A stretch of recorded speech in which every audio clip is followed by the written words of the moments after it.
So it is a pleasure tonight to welcome all the way from the University of British Columbia, Dr. Will Valley, who is a professor at University of British Columbia, and he is the academic director of the core curricula in land and food and community series. So he is preparing students to work in food systems and food issues. So a very interesting thing to get involved in for sure.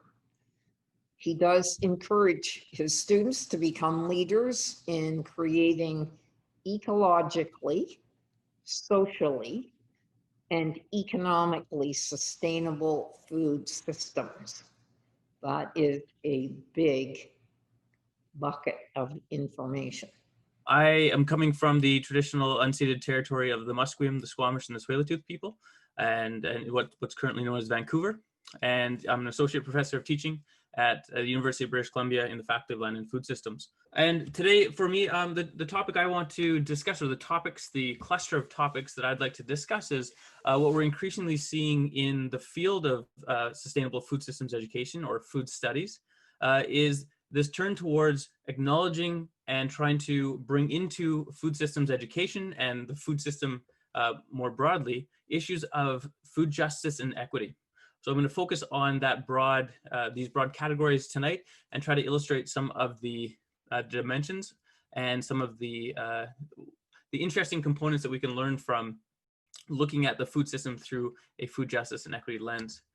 So today's session outcome, there's one outcome, and I hope we can meet it, but it's to really recognize the importance of food justice and equity lenses when we're trying to understand and improve food systems. So always, most work that most folks on the Zoom call are probably engaged in is either trying to understand our food systems, even though we do have intimate knowledge of food systems, but also looking towards improving them. I think we recognize that our current food systems have brought a lot of benefits, a lot of increases to our livelihoods and our well-being, but it also has come at some expenses.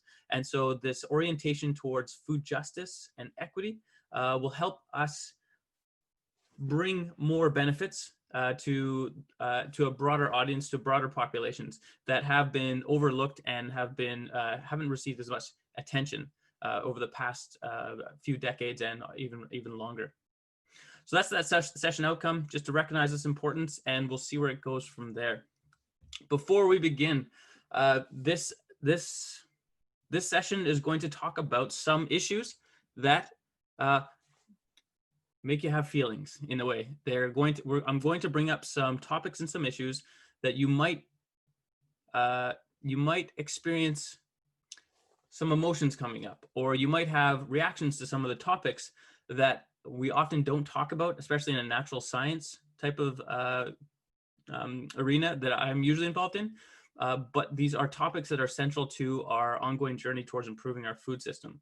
So if tonight really isn't the night for you, it's been a long day, it's been a long week, COVID, all this uncertainty going on down south. If you aren't really feeling like you want to dive too deeply into issues of class and gender, race, colonization, I'd say it's a bit of a disclaimer saying that we are going to dive deeply into some of these topics, and it can bring up some emotions that might be uncomfortable for some people. So this opening activity, though, that I'd like to do with you is going to help bring that up a bit, bring up these feelings that we might have about these topics, just so we can be a bit more prepared. So the activity is going to bring them up, but the activity isn't going to remove these feelings. And to be honest, the goal isn't to remove our feelings. When we talk about issues of white supremacy and colonization, the goal is to learn how to manage them and keep on going and keep on talking, even though we will be talking about some pretty challenging issues. So if you can, join with me and just kind of settle into your seat, or if you're on the couch, settle in wherever you are. Just kind of check in with your body. So the best way to check in with the body, I find, is reconnecting with our breath. So we'll take a few minutes just to breathe deeply maybe soften your gaze, check in with your feet, have them firmly on the ground. Maybe I always like to bring my shoulders up and then bring them back down my back, so it helps improve my posture, which is always necessary.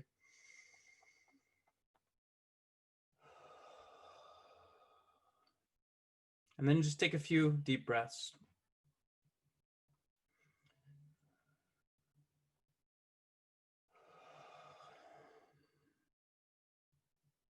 And notice if there are any spots in your body that feel like they're holding a bit of tension. Perhaps there's some spots that old friends that are always a bit tense, always a bit hurting, a bit aching, old memories, old injuries. Notice them and just kind of breathe through them.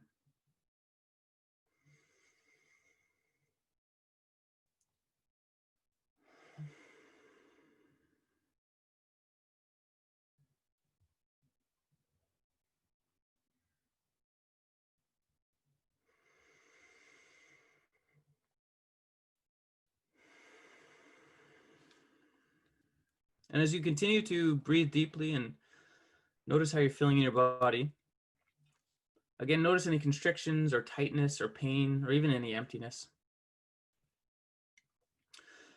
And I'm going to say a series of 8 statements. And I'm going to apologize in advance. These are not statements that are easy to hear, but they are statements that are commonly heard, commonly stated, especially within North America, Canada, and the States.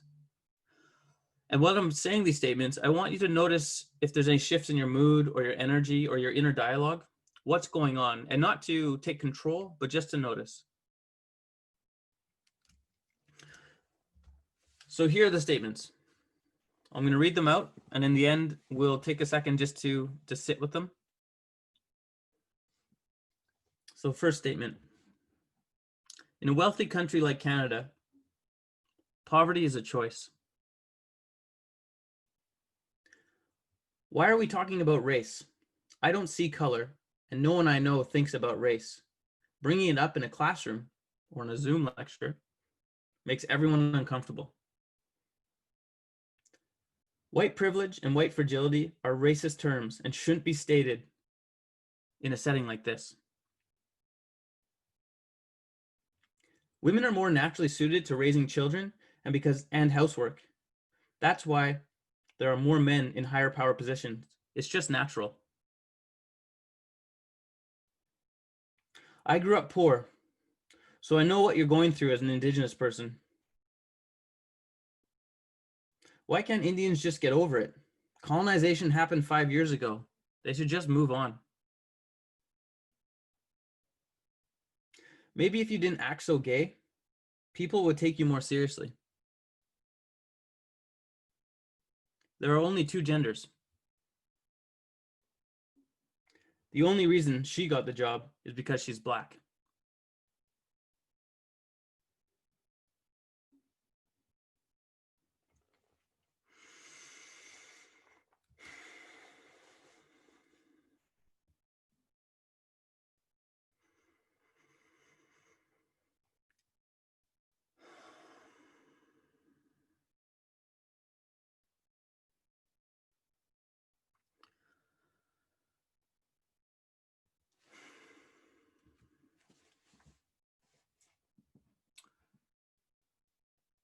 The reason I start sessions like this with a check-in and a bit of a settling is I know that the content that we're going to talk about, the content we have to talk about, can be activating.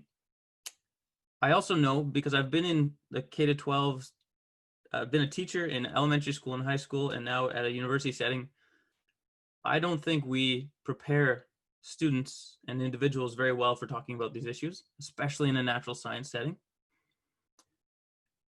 And in some ways, I'm trying to be more responsible by bringing these up, letting us notice how we react, these affective responses, what bubbles up, where we get tense, where our mind goes.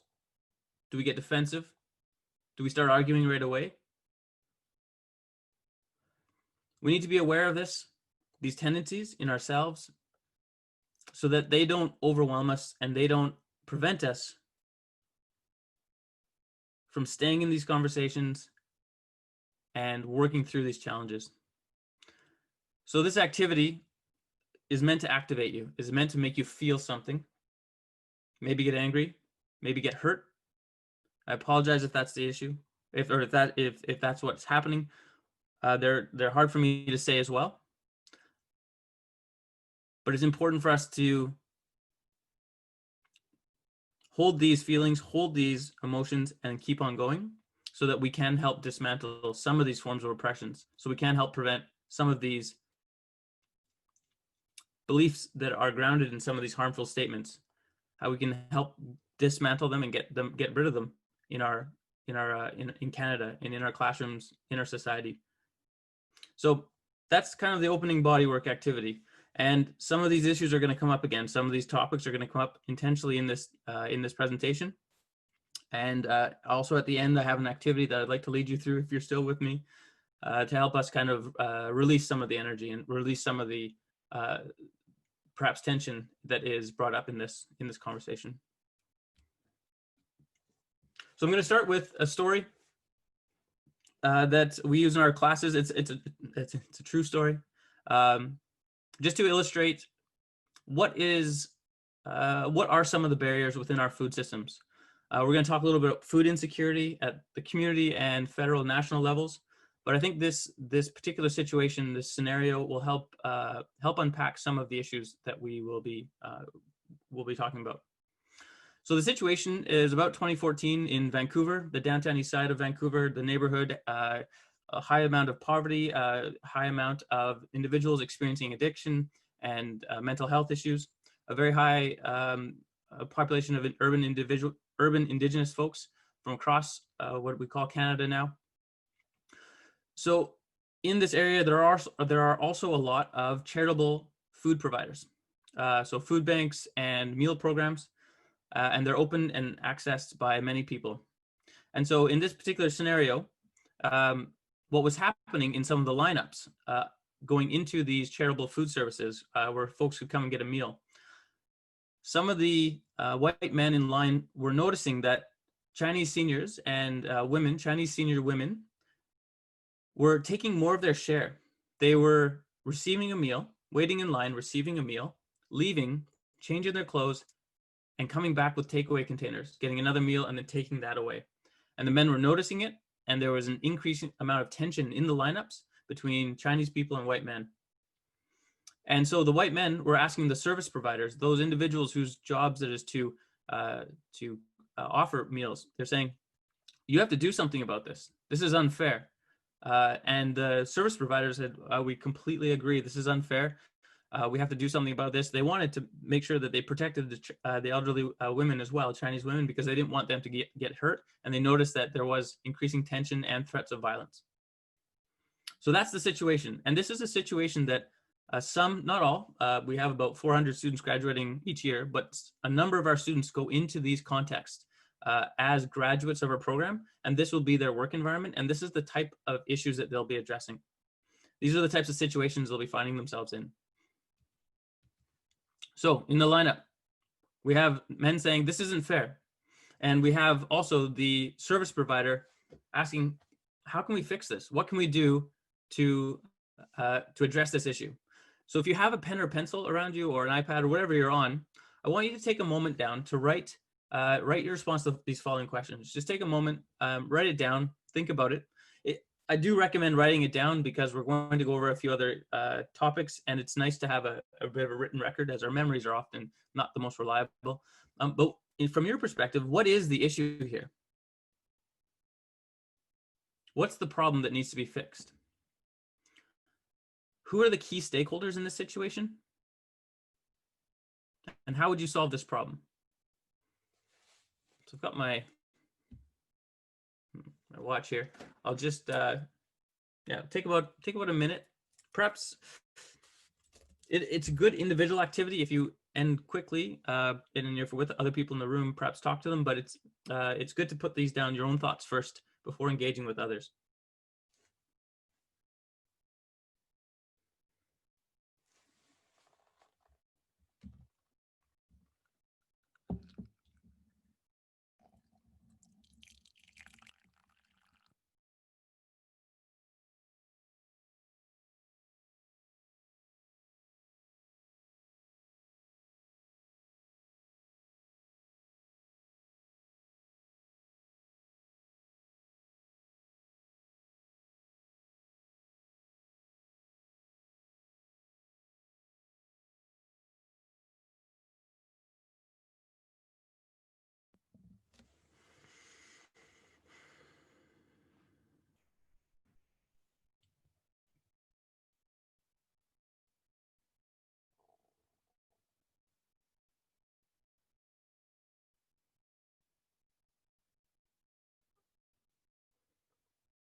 All right. So keep those close, keep this in mind. We will come back to this. I hope I've given you enough time, but we'll have some time to discuss this towards the end as well.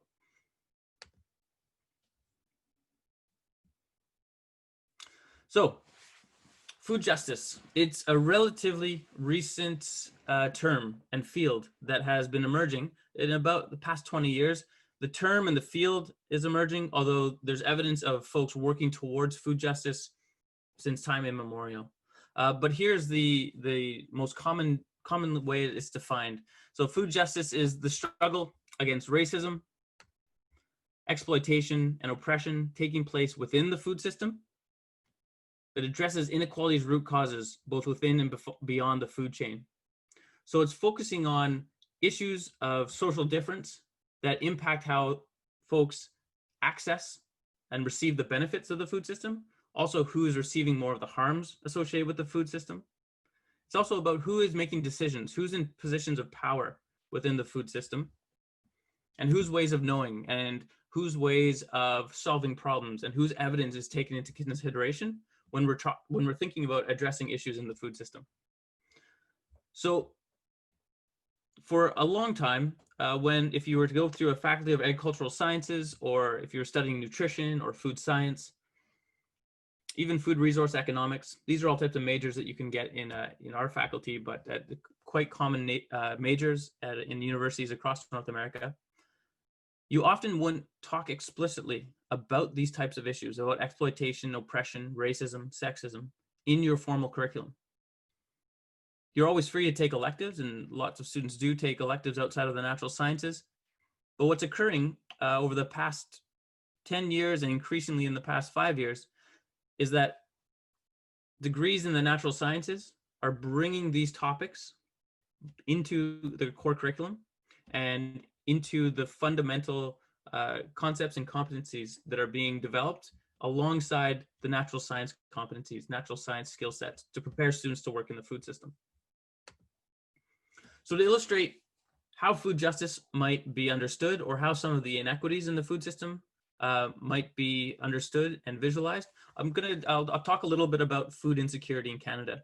It's not the only way of thinking about if our food system is working for everyone, but it's a common enough issue across Canada that I think it's easy to relate to in terms of understanding how inequities in Canada and in North America might show up differently for different groups of people. And when I say food insecurity, it's not the same as food security. They are different terms. Food insecurity, as we commonly refer to it in Canada, has 3 levels. There's marginal food security. And you got to be careful sometimes with some of our governments, because they might drop one of these categories. Usually it's the marginal food insecurity. And then what that usually does is it drops your prevalence of your population that's reporting food insecurity. But I'm going to start with marginal because it is in the literature, but it's also a very important part of understanding food insecurity. So marginal food insecurity is worrying about running out of food or limiting your food selection because of lack of money or food. Moderate food insecurity is when you have to compromise in the quality or quantity of food due to the lack of money for food. And then severe food insecurity, and this is what we often think about when we think about food insecurity, or when we hear it in the news, is that hunger or missing meals, reducing your food intake at the most extreme, going days without food. So these are the 3 levels of food insecurity, and they are all important. And for any of you who have experienced food insecurity at these levels, they are categories that we don't wish anyone should have to go through, especially in a country of such abundance like Canada. So you can see across Canada, food insecurity, and these are, so food insecurity is that tied to income. In different parts of the country, especially in the north, food insecurity is much more prevalent, but there's no part of Canada that doesn't experience, or there aren't folks in households in Canada that don't report levels of food insecurity.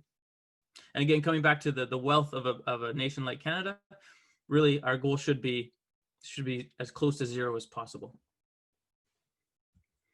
So that's food insecurity. Now we're going to look at it through different lenses. And the most intuitive one to understand, especially in a country like Canada, where our food system is directly tied to income and directly tied to money. So we have developed a food system, and there's many types of food systems in the world, but one of the components of our food system is that we need money to get food. And that hasn't always been, of course, the process within human history, but sometimes it's good to be reminded that it's kind of a recent issue, and in only certain parts of the world. But money equals food in Canada, or and to extend that, there's also a category called entitlements. So if you are receiving benefits from the opportunities from the government, then you also can then get food. So that's pretty intuitive. We all participate in this, and it makes sense. But one thing that's really interesting in Canada is that food insecurity, so individuals reporting food insecurity, is very correlated to income.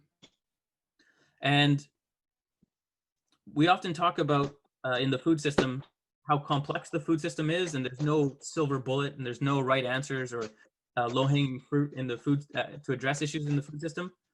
But when it comes to food insecurity and how people report it, if we were to be able to address issues of income, and there are some strategies like the universal basic income or basic income guarantee, kind of what we've seen with over the past few years or past few months with the CERB, we could significantly address the rate of prevalence of folks reporting food insecurity. So in Canada, food insecurity and income are an easy correlation. And so if you think about it, if you are experiencing poverty, you are likely to report experiencing food insecurity. And in a place like Canada, where we signed on to the UN, the human right to food, the UN Declaration, Human Right to Food, way back in 1948, that stated that we would work to address zero hunger in our country, back to 1948. Why do we still have these? Why do we still have income tied to food and food insecurity? So that's the first level, and it's an intuitive level of understanding some inequities in our system. This is a class-based inequity, income-based inequity, resulting in food insecurity and inequity in our food system. So I'm quickly going to social and income-based inequities and food systems, degree program, master's, PhD in a lifetime.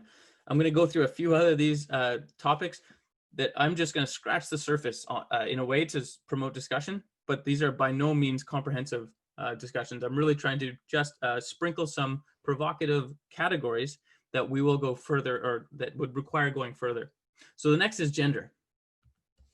So quickly, just so you understand, when I say gender, what I mean, so for me, and based on the literature, the scholarship and the literature that I rely on when I present this type of material to my students, I distinguish between sex as biological differences, chromosomes, hormones, internal and external sex organs, male, female. But for me, gender, based on the scholarly literature, is the characteristics that a society or culture delineates as masculine or feminine or non-binary or two-spirited. So I separate sex from gender. And why this is important? Well, we can think about food and gender in many ways, but there's these three useful categories in terms of the material domain. So that's the idea of gender and food work in our labor market. So being paid, participating in paid labor. In the social cultural realm, and that's food work at home. So how does gender distinguish between the types of food work we do at home, and then the corporeal, or the body, and the relationship with eating. I'm sorry, I didn't finish my statement here, but it should say the relationship to eating food. And so thinking through, based on gender and gender identities, how does gender show up in these different realms of our society and our lives? And I'm drawing upon, this is a wonderful reading. It's getting a bit dated now, 2012, but it's by Patricia Allen and Caroline Sachs, Women in Food Chains, The Gendered Politics of Food. One of my favorite readings in terms of understanding gender and food. So if we come back to household food insecurity in BC, one thing we can notice based on what people report: female lone parent. Look at the discrepancy in how many female lone parent households report food insecurity relative to the other categories. It's quite high. This is,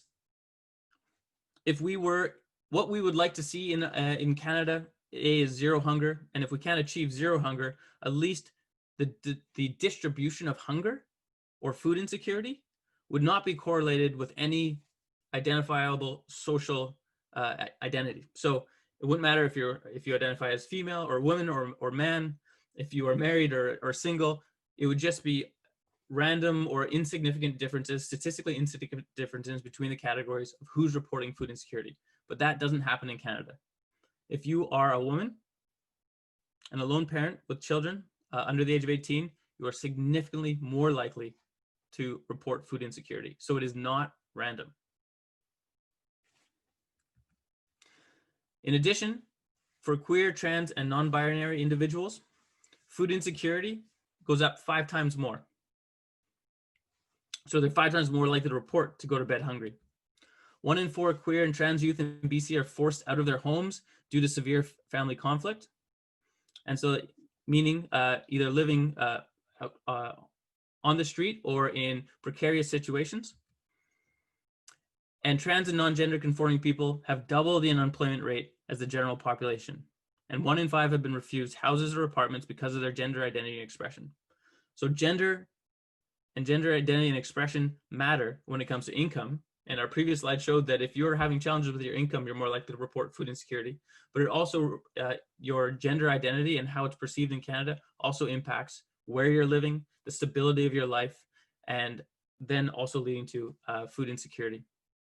So gender matters. So I'm going to quickly go through a few slides just to reinforce the idea that in our food system, gender is performed and gender expectations and exploitations are, pardon the pun, are baked into our society in very explicit ways, but ways we often don't discuss. But it's ways that many people, and especially women, experience daily, and we're still not able to overcome this. So I'm going to show a few slides of past advertisements from North America that you might have seen, and actually likely, depending on your age, you'll have seen almost all of these. And I want you to think about what this means about Canada and North America, what these images represent, and what types of oppression and violence they also represent as well. Some of them are very explicit.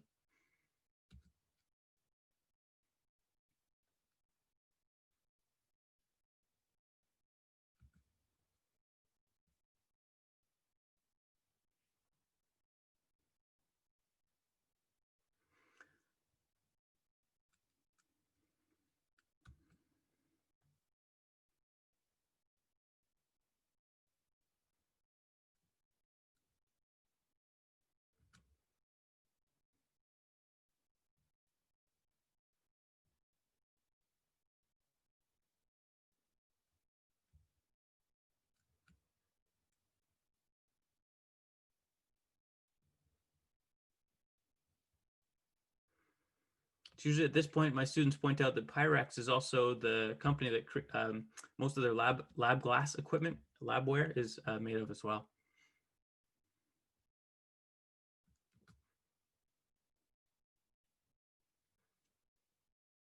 This one is a kind of honorable mention because, well, not honorable. This one gets put in. It's selling ties, but food is involved and gender roles are involved.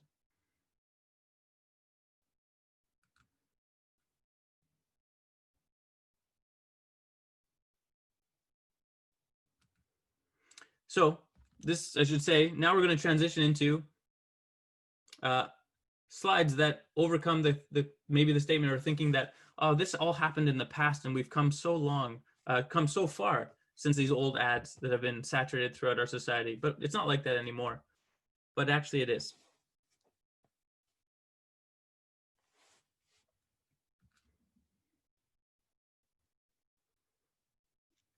It took me 2 years of this slide to realize that the woman in the middle is standing on a scale, just to make it a bit more offensive.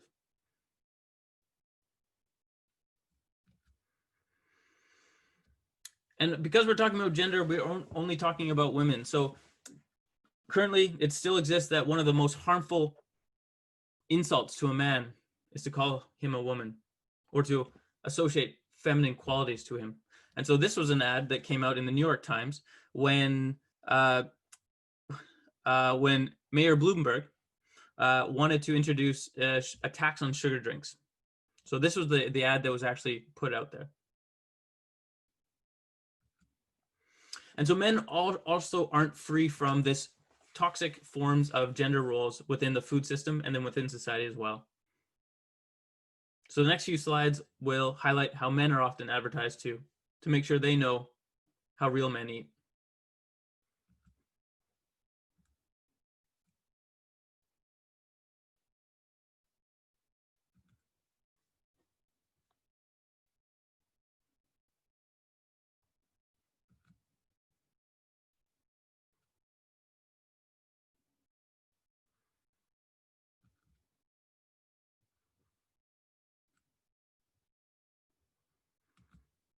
And this one I find the most offensive, but we have to, if this is allowed if this is allowed to be displayed to youth, to children, to adults, we have to bring it up here. And quickly, maybe in the chat, although I can't find the chat on my screen, but if you want to guess what year this was actually put out in, it wasn't 1960.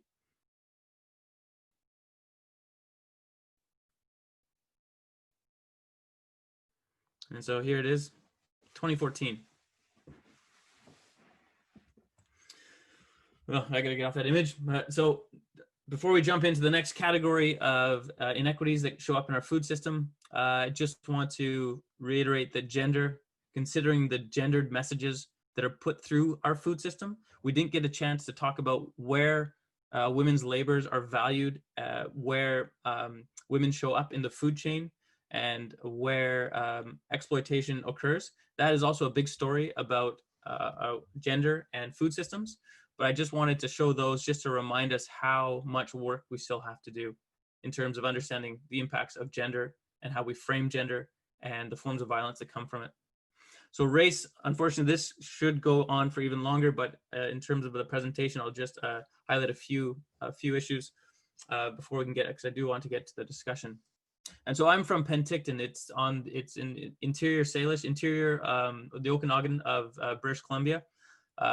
Interior Salish, and it's on the Syilx Nation land, their traditional unceded territory. And so this is from the 1920s, but this is part of my heritage. I grew up in this city, and I benefited from this sentiment in this city as a white man. And my family has benefited from the white supremacy that existed and still does exist within Canada, but also within Penticton. So keep Penticton white.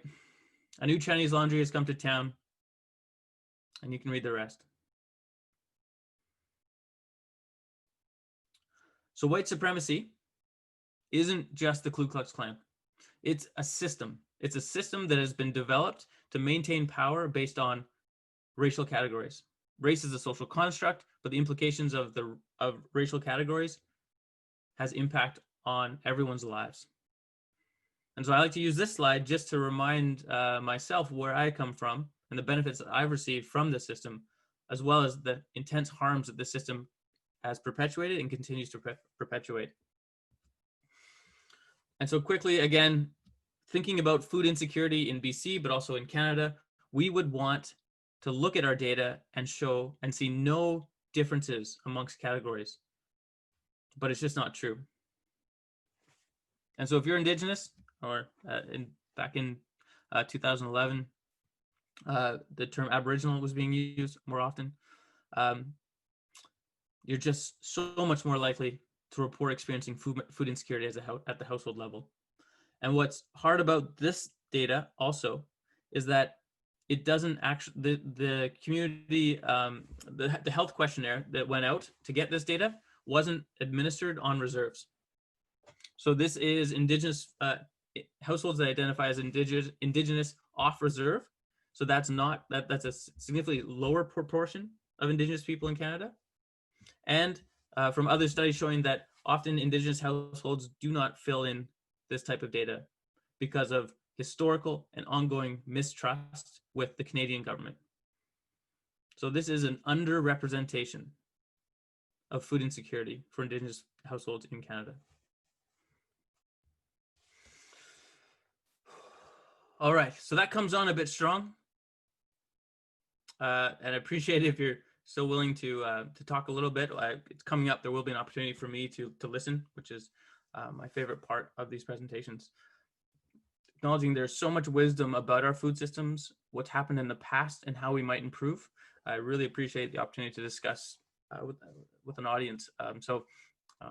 Yeah, I will, but I'll continue on a little bit. I don't have much more, but then I want to talk about how we try to address these issues. So I'll share my screen again.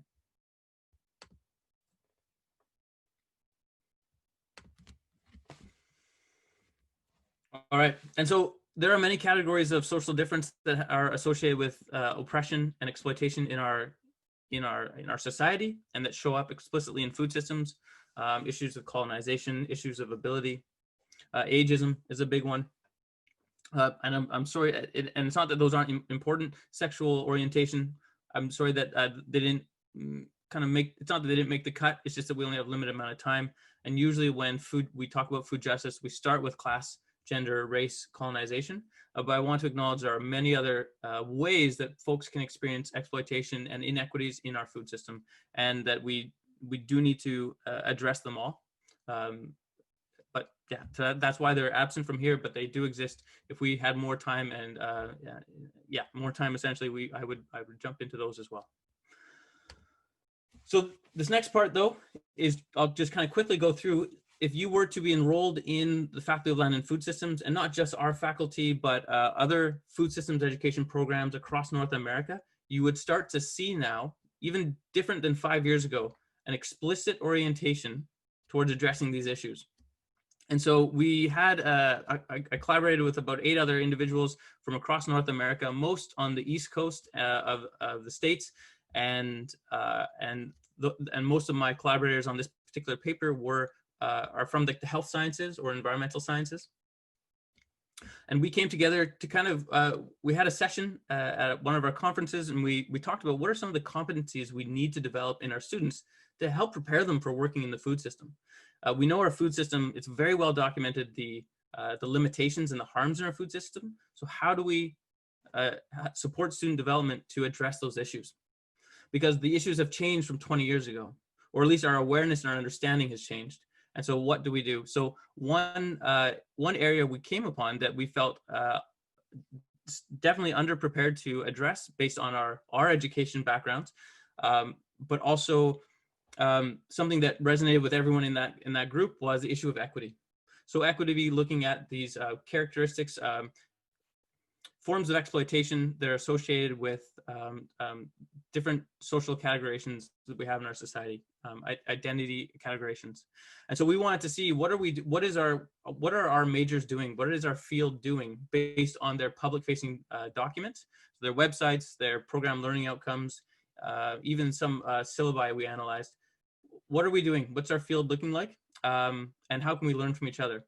And then the second part was we wanted to propose an equity competency model that drew from different fields. So we're predominantly in the natural sciences, but there are other academic fields that are engaging with this and have been for a while. So we wanted to learn from them and bring that into our programs to help our students develop this competency around equity. So the first thing, we identified 108 programs across North America. And when I say North America, sorry, Canada and United States. And we reviewed their public-facing documents. And we found that 80% of the universities with these types of programs did not provide evidence that they explicitly included equity in the curriculum. We were a bit shocked. We thought it might be a bit higher, but unfortunately, it was a bit shocking to see that 80% don't explicitly include equity in their curricula. So if you were a prospective student or a parent and helping your son or daughter try to navigate and choose a university or a college, and this was something you're interested in, there's very few indicators that you would engage with this in our field.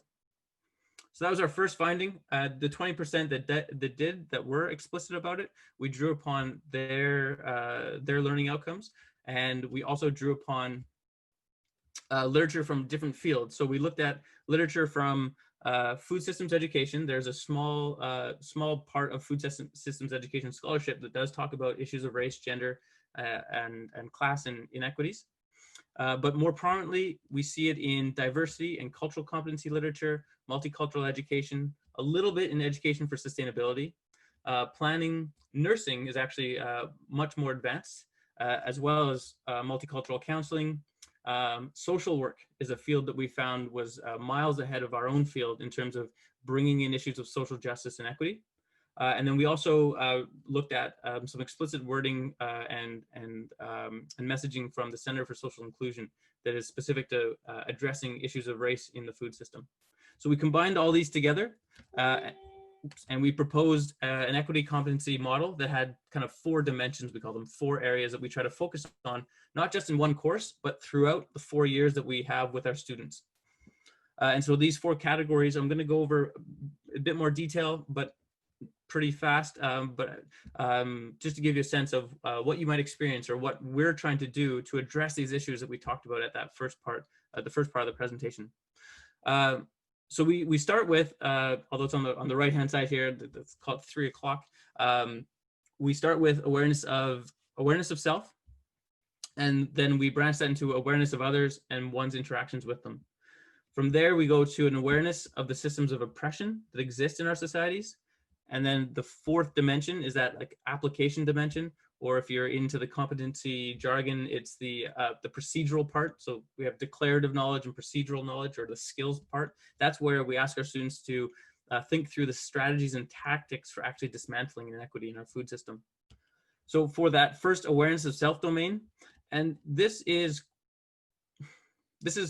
you'll see this in many different competency models that exist in education and higher education right now, where it's like you have to know yourself. You have to learn as a learner what your habits are, what your assumptions and your beliefs are.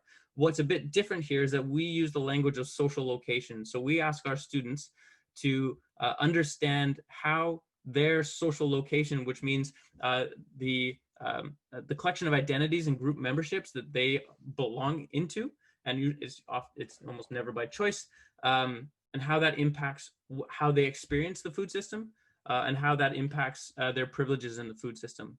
So as a cisgendered, heterosexual white man from a settler background, I have different experiences in the food system than my partner, who identifies as half Japanese.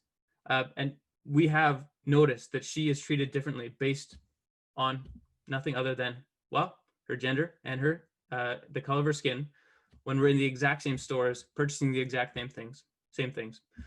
So it's understanding how you are being read and what society, what privileges that confers on you relative to the food system is an important part of this domain of the awareness of self model. And from there, we want others to recognize how everyone has these privileges or these harms based on these social cultural structures, and how that based on your social identities, you might be oppressed, marginalized, alienated, or your privileges might be enhanced, or your power might be enhanced. So we want them to see that in others as well, not just to know themselves, but then to recognize that that exists for others. In our work, in our classes, we do a lot of group work, so we need them to consider it when they're engaging with their fellow students, but we also have our students go out into the community, and so we need them to recognize that the group they're working with also have different lived experiences, and that impacts the work we do. That impacts what we see as the issue, that impacts what we see as potential solutions. The next part, and this one is what I'd say is more unique, especially coming from a natural science perspective. It's that we are now increasingly bringing in historical narratives into our natural science programs, which is not that common, although when you think about it, it's kind of confusing why we don't often talk about historical issues when we're talking about current issues in natural sciences. But so when we talk about historical and current systemic inequities, we talk about things like colonization, the Indian Act, the banning of potlatches in Canada or in BC for Indigenous communities. So breaking those ceremonial traditions of redistribution of wealth and the political practices that occurred in the potlatch. And we have very clear historical records of the rationale for why our governments created new laws and legislations that are explicitly racist. It's actually a bit of a gift from the past where they told us exactly why they are being racist and how the policies they're developing are meant to impact a specific group of people in Canada. And every part of Canada and the United States has these very explicit histories that are written down. They're easy to access, but we rarely talk about them in the natural sciences. The Chinese head tax that was designed to prevent individuals coming from China to being able to get established, to making it more expensive and harder to get established once they're here, to maintain that divide and maintain the power differential and give the upper edge to white folks in society. So our students who are in the food system, they need to know about the historical forms of oppression that existed so that they understand why certain groups in Canada are not experiencing all of the benefits, or why certain groups have a harder time overcoming some of these barriers currently. Because we have received feedback from students, and that's where one of my statements came from. And this isn't just my students, because you hear this often in Canada. Why are Indigenous people still complaining about colonization? It happened in the past. It did happen in the past. It is still happening. We need our students to understand the implications of colonization so they can understand what Indigenous communities are going through. Because if we expect them to be representatives of the government as dietitians, as members of legislative bodies, as policymakers, we need them to understand the history of what happened in Canada and how that's still impacting. We also need to understand our current laws and policies and systems and how they are still maintaining, they are still considered a white supremacist system. So this awareness of systems of oppression was almost entirely absent from our curriculum before, but now it's much more explicit. And then this is what leads us to what we hope is building our students' capacities to develop strategies and tactics for dismantling inequities. We really do not want our graduates going back into their professions to maintaining and perpetuating inequities, nor do we want them to be surprised when they are in positions of power based on their professional identities, to be surprised that this is happening. We don't want them to be doing the learning in their jobs around. We want to prepare them as much as possible so that they can land with this awareness, they can land with having practice thinking about, but also working towards dismantling inequity, so that when they do enter their professions, and that's what students who get degrees do, they enter the professional class of society, they have more power, they're beyond just citizens. We need them to help to dismantle inequities. And so that's what this section is about, giving them the knowledge, skills, attitudes, and practice to do this performance of dismantling. So this is our equity competency. Again, it's a lot in here. I have a link to I can give the citations for the paper, which goes in much more detail about all this if you're interested in how it was developed. I can point you towards that after. But this is kind of a snapshot of what our equity competency model looks like and how we try to bring it to life in our classes, in our curriculum.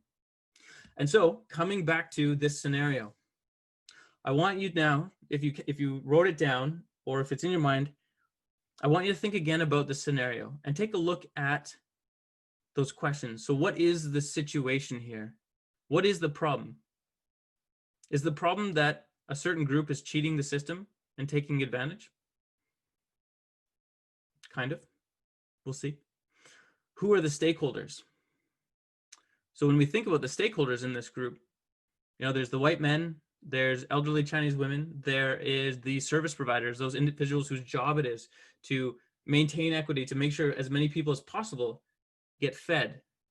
And often they are doing it in very challenging conditions. They're struggling for funding. There's a lot of precariousness in our charitable food organizations where they are not always knowing if they have the budget to feed as many people as possible. Also, the level of need, especially in COVID times, is increasing. So the service providers are also a key stakeholder, but they don't have easy jobs. And what's the solution? One of our students said what they should do is everyone should be scanned in like with their phone, and then you could keep track of who comes and goes, so everyone just gets one, or maybe like a ticketing service, or you have like a security guard who knows who you are and checks you off. And we have to say that most people experiencing food insecurity are in these lines. They might not have phones, they might not even have ID, and the service providers certainly don't have a budget for kind of like a doorman or a door person, so those might not be viable solutions. So this was a real scenario, and a group of students from UBC were asked to address this issue. So the service provider said, can you help us? And these are the types of projects that our students are asked to do in 3rd and 4th year, although these particular students were from the UBC School of Ethnography. The 3 students that helped out, they spoke Mandarin, Cantonese, and a few other dialects. And they were asked to come for those reasons, those cultural assets they had, those language assets, because none of the service providers spoke Mandarin or Cantonese. So that right there is an interesting issue. Those who are employed to work with these diverse populations, for the most part, they just spoke English.